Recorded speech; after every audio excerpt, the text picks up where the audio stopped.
Oke guys, kali ini saya akan membuat tutorial untuk menginstal aplikasi game Minecraft di Chromebox. Oke, langsung aja kita install untuk gamenya. Dan di sini kalian download dulu untuk gamenya. Dan untuk link downloadnya akan saya sediakan di link komentar.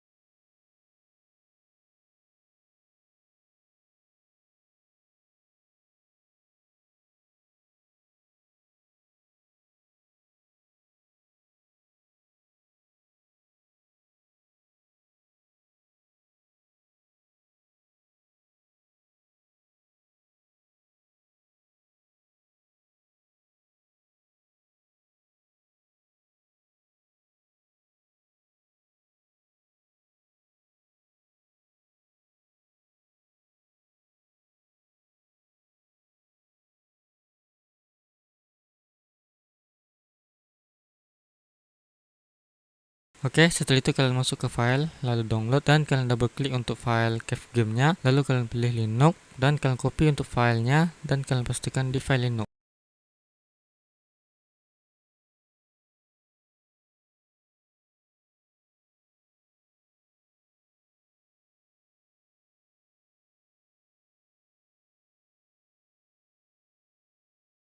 Lalu kalian copy aja script yang sudah saya sediakan di link komentar. Kalian copy satu persatu scriptnya dan kalian pastikan di terminal Linux.